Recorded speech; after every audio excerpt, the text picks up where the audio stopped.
As you prepare to jump into the IT world, the corporate IT world, get ready for lots of TLAs.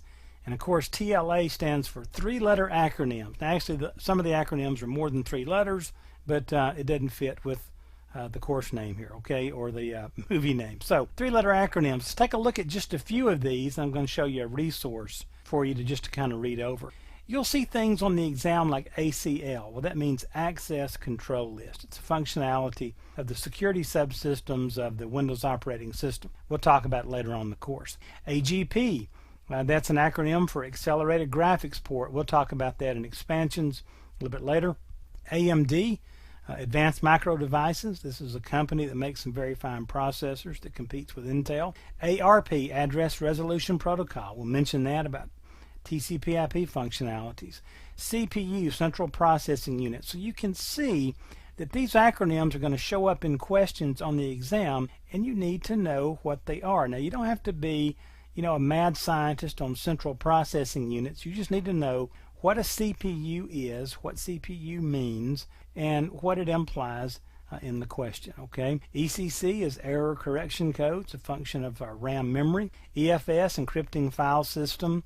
ERD, emergency repair disk. Both of those are Windows operating system functionalities. And then some other three-letter acronyms. And you're going to see in just a minute, I've just kind of cherry-picked some out of the list. But FAT is one that shows up quite a bit, file allocation table. ISO, this is everywhere, especially if you read Dilbert, the comic strip. Industry Standard Organization. NIC, NIC, a network interface card.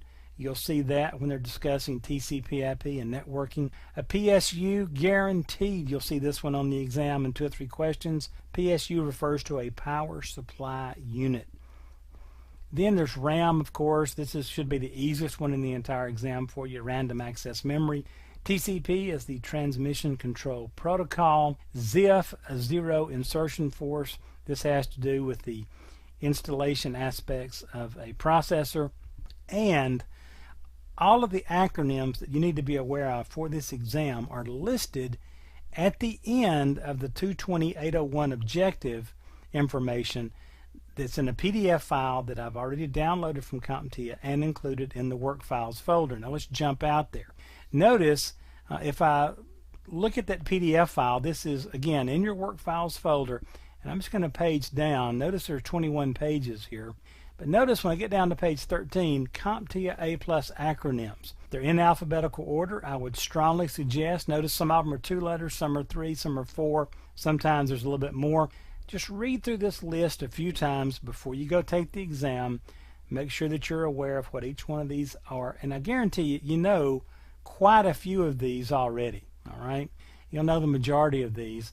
And I'm just going to kind of move through them. And then I want to show you at the end, there's a hardware and software list, and these are the hardwares and softwares that you should be aware of and somewhat familiar with before you go take the exam. All of this information, again, is at the end of the objectives sheets for exam 220-801.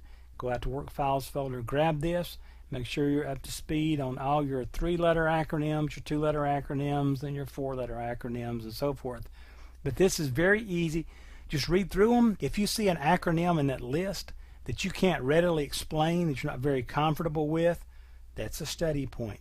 Go out, chase that down. Look around, see what's going on. If I don't mention it in this course, go Google that. Look at it in the context of computer technology and just familiarize yourself a little bit, and you should be good to go for the exam.